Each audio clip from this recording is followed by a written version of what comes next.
PolarPro reached out to me recently. They were telling me about their new lens that they have and how it could really help my style of photography. I said, hey, all right, send it out. I'm kind of busy, but you know, send it out.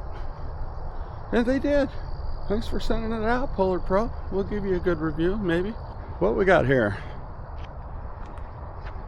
is the PolarPro LightLeak lens. I've got it on the X-Pro3. This lens is very slow.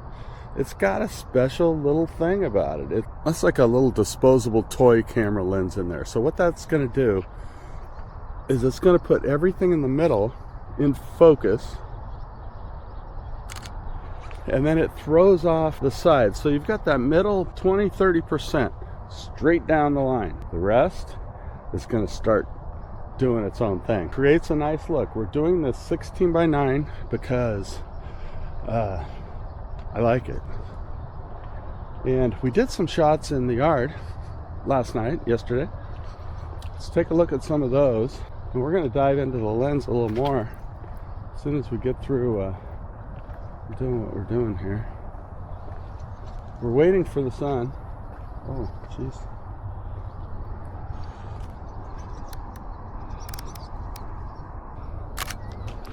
Yeah, we're waiting for the sun because right here, see that little spot right there? It's going to let in a light leak. That's going to allow for flares and all kinds of things. Can't set the aperture. It's fixed at f14 or whatever it is, and you can't fix focus. You got 1 meter, 3 feet to get in focus. You can't go any closer than that.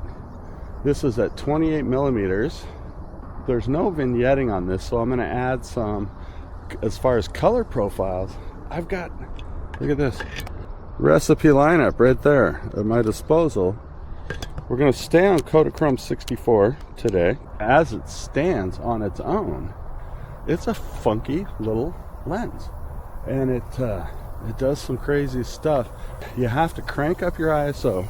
You got to lock in your shutter speed, because if you're in automatic mode or program mode, when you are trying to capture a light flare, your camera will compensate. So what I recommend is juicing up the ISO plenty high. Right now I'm about 2500, I think, shooting at about a 30th of a second, so right on the edge of hand holdability.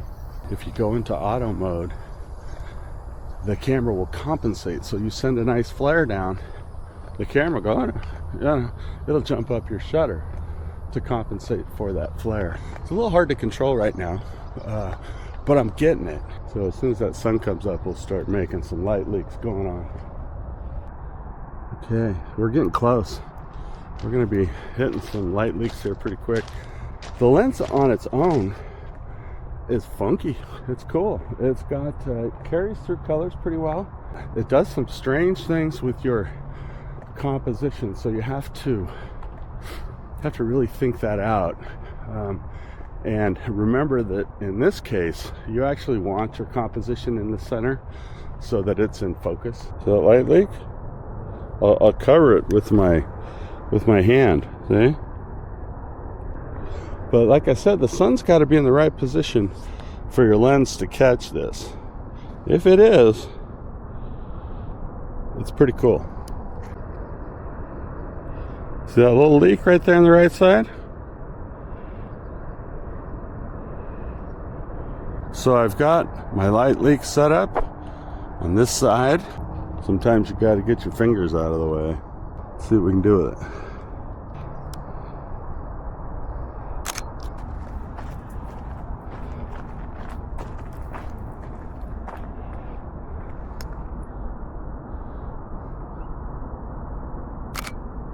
Yeah, the challenge is setting up your light leak in your composition. That can be a bit of a challenge. Look at that leak coming through there. Big one. That's not the sun, that's just the sun doing some shit. What you're looking at right there, this is the remains of an apple orchard.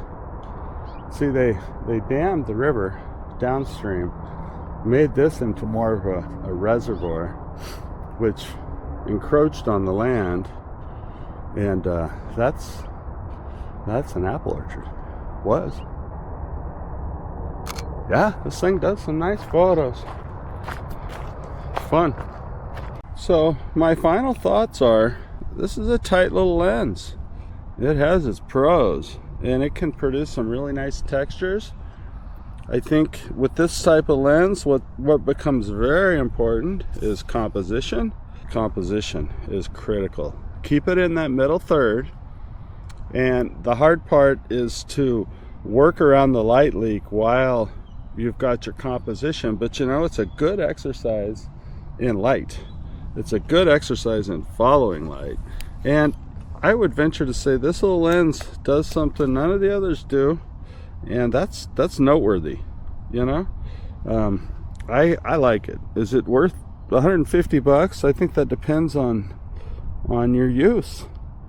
You know, if you're someone who loves using it and you can see the potential of having a little lens like this that does some crazy stuff, and trust what your camera does, trust what you know. There is no focus inside of 1 meter. Everything else is in focus. Outsides are not in focus. You gotta use manual exposure. Your f-stop is locked, f14. You gotta work the shutter, give it plenty of ISO, and have some fun. You can use all these different film simulations. As a review, yeah, I like it. Fits good on the X-Pro3. I got good handling for it. Can create some good images. I also did some video, so let's take a look at the video that I did in my backyard. It's pretty cool too.